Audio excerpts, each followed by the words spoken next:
Datuk betul, terima kasih Menteri. Yang disebut adalah dana tak cukup, sedangkan masalah itu banyak. Boleh yang Berhormat Menteri jelaskan sikit? Saya baru tak sempat semak banyak, tapi dalam teguran audit kepada Kementerian Pelajaran yang menerima 200 juta di bawah pakej rancangan ekonomi 2 antara period 2008 hingga 2010, Kementerian cuma berupaya membelanjakan 55% sahaja. Maknanya duit ada, dah diperuntukkan. Tapi apa masalahnya? Ya, kalau dari gambaran tadi itu duit tak ada, sedangkan masalah banyak. Ini duit dah ada, Dewan luluskan, ya, tapi cuma 50% saja. Apakah akibat daripada ketidakcekapan atau masalah di mana sebenarnya? Ya, boleh terangkan sikit. Terima kasih. Betul, memang ada, ialah masalahnya ialah kerana bagaimana kita nak menggunakan sepenuh peruntukan yang telah disediakan. Saya akui memang ada sedikit orang kata kekurangan dari segi pencapaian peratusan, macam tahun ini pun begitu juga. Tapi masalahnya pelbagai-bagai. Contoh yang pertama ialah soal tapak yang tidak selesai. Ini dalam banyak kali laporan kita dapati, kalaupun kadang tapak sedia ada, bila disemak balik oleh pihak juru perunding kita, didapati tidak sesuai. Nak dicari tapak baru tentu tidak mudah. Itu menjadi masalah. Dan projek ini telah pun diluluskan dalam rancangan Malaysia ke-10. Dia kata first rolling plan.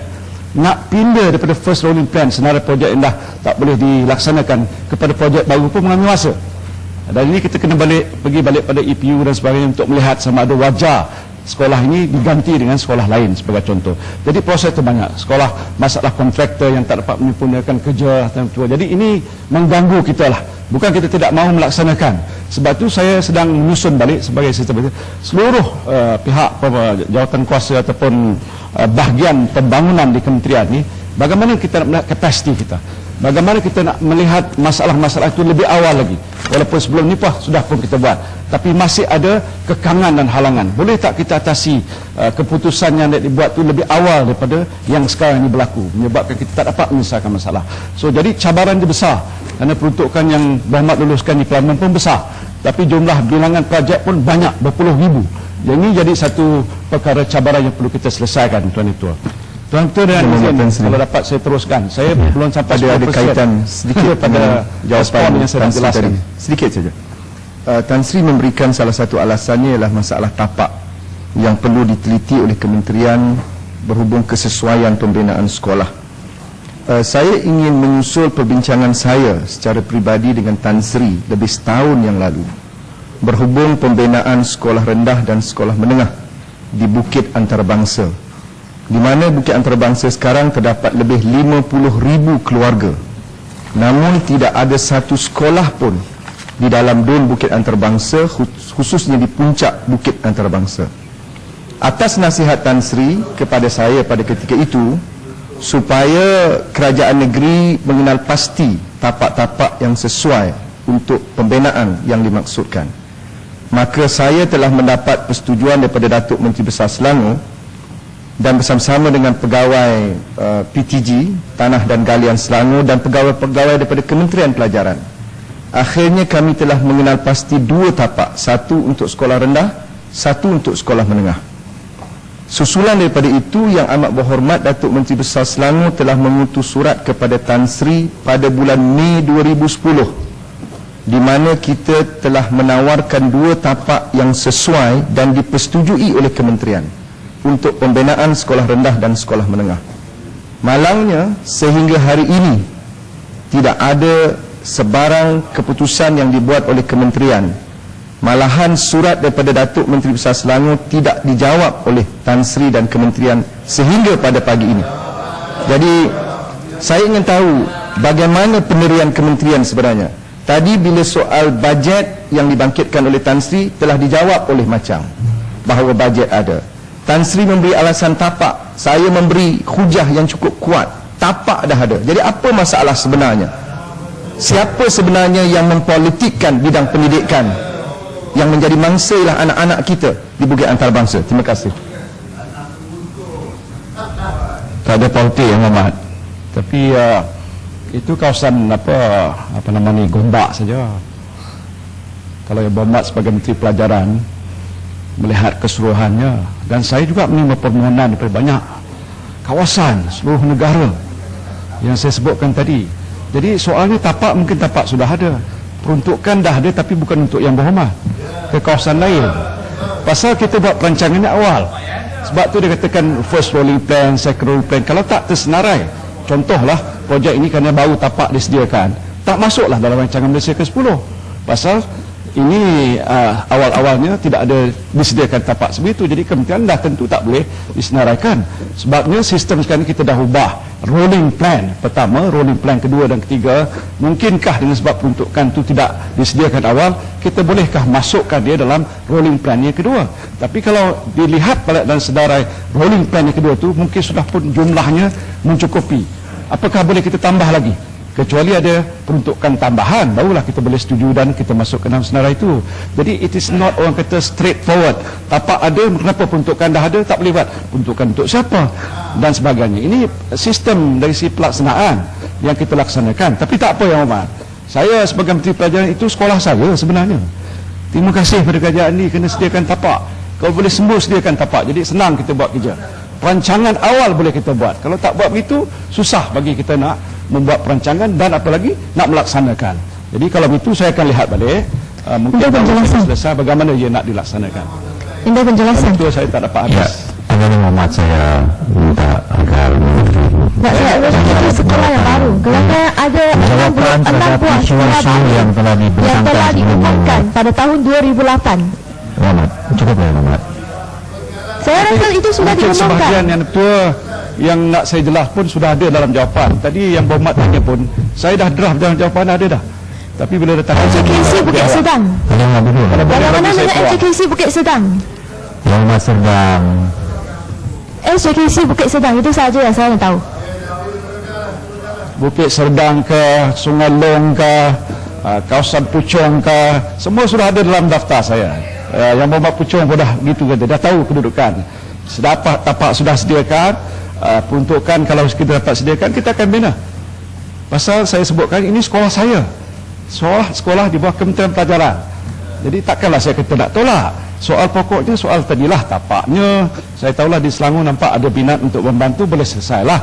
Kalau tak ada persediaan tapak, duit ada pun tak gunalah, macam kes-kes yang lepas. So kita akan lihat secara itu. Saya nak sebutkan, saya tidak politikkan soal ini.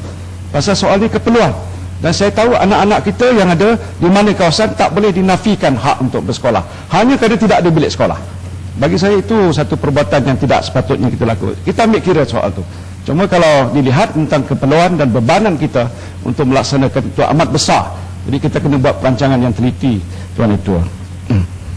Tuan Ketua, saya ingin menyambung baru satu para, Tuan Ketua. Saya ada dekat 20 para sebenarnya. Merujuk pada persoalan yang dibangkitkan oleh Yang Berhormat Jempol, Lenggong, Lipis, Tawau, Tuaran, Batu Gajah, Kementerian akan memastikan pelaksanaan pemberian bantuan yang saya sebutkan tadi berjalan dengan lancar dan semua murid mendapat bantuan tersebut sebelum sesi persekolahan 2012. Ini wang yang RM100 tadi. Yang ini Yang Berhormat Menteri Keuangan sebagai Menteri telah pun bersetuju. Kita telah pun bentuk sebuah jawatan kuasa untuk memperincikan kaedah penyaluran bantuan tersebut untuk memastikan bantuan yang disediakan ini dapat digunakan oleh semua murid semasa membuat persiapan untuk persekolahan tahun 2012. Caranya mudah saja.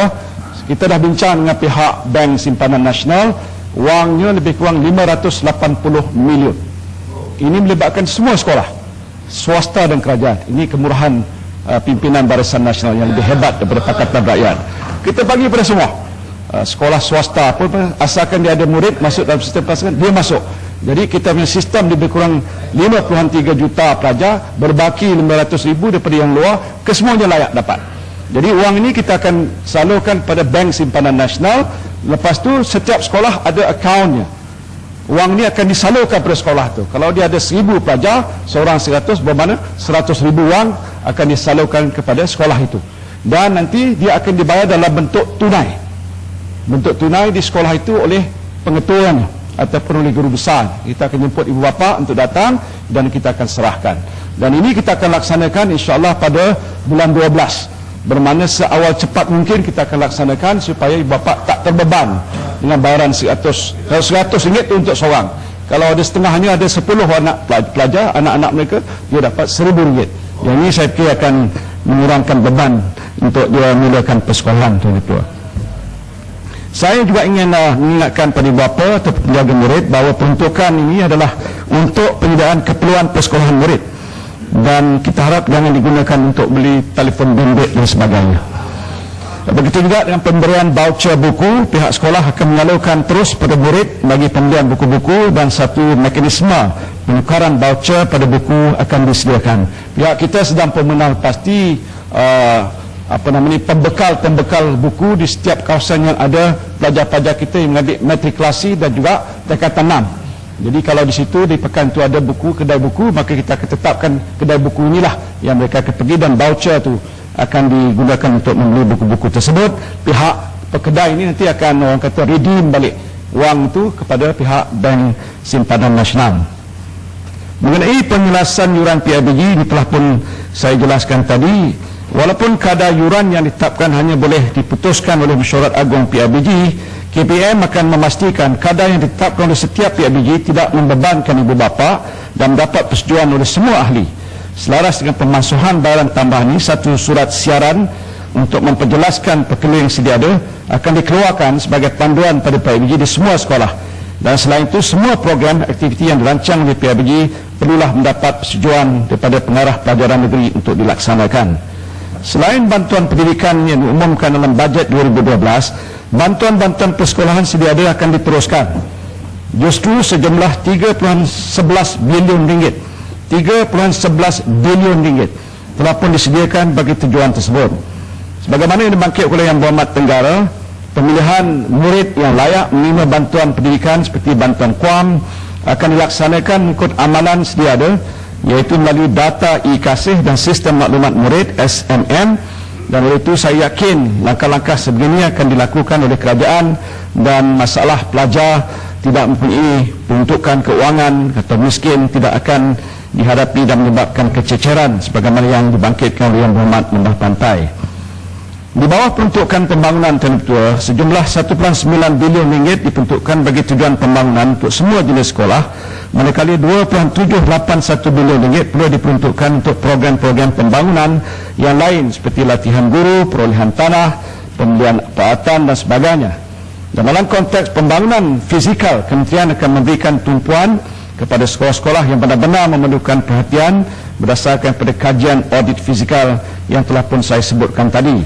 Dan inilah untuk memastikan semua sekolah yang memerlukan penambahbaikan segera akan dapat diselenggara supaya persekitaran pengajaran dan pembelajarannya adalah kondusif dan ia dapat diwujudkan.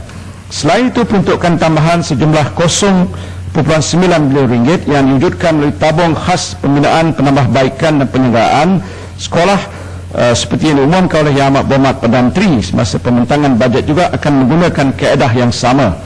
Oleh itu, semua Dewan Berhormat masuklah daripada Silam, Sabak Bernam, Ipoh Barat, Lenggong, Jelutong, Bukit Mutajam, Muslango, Kuala Nerus, Limbang, Bungon, Maran, Sedang dan juga Seputih dipohon untuk bersama-sama memantau dan memastikan sekolah-sekolah yang dikenal pasti untuk dibaik pulih di dalam kawasan masing-masing dapat dilaksanakan dengan sempurna dan seterusnya dinikmati oleh golongan sasaran. Soalan tambahan Muhammad, kalau boleh, berkait dengan apa yang saya sebut dalam perbahasan. Terima kasih di atas makluman tentang peruntukan diberikan.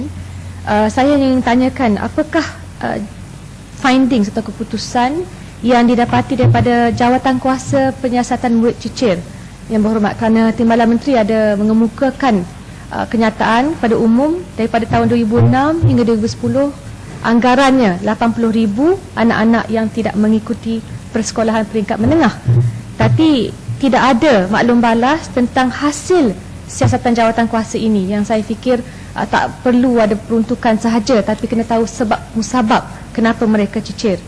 Adakah Yang Berhormat juga akan menjawab tentang isu pemberian insentif galakan cukai kepada sekolah swasta?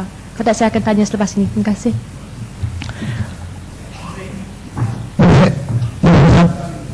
Ratusan yang dikatakan cicir itu adalah masih kecil sebenarnya. Tetapi walaupun kecil, seorang pelajar tidak ke sekolah itu bagi kami adalah suatu kerugian besar bagi negara. Sebab itu cara yang kita nak buat ialah engage dengan masyarakat, ibu bapa dan sebagainya.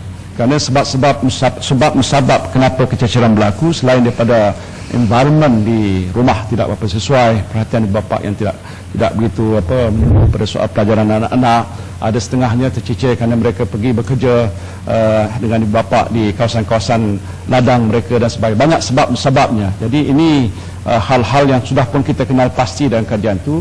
Pengkat Kementerian Pelajaran ialah untuk melihat bagaimana masalah itu dapat kita kurangkan. Dan kalau ia disebabkan oleh kerana kurang perhatian ibu bapa, kita minta guru besar ataupun pengetua dan guru disiplin pergi menyusul kalau boleh ke rumah dan berbicara dengan ibu bapa kalau ada cara untuk mereka dapat membantu supaya anak ni tidak tercecer dan meneruskan pelajaran dan sebagainya. Ini langkah-langkah yang kita telah ambil untuk membaiki keadaan.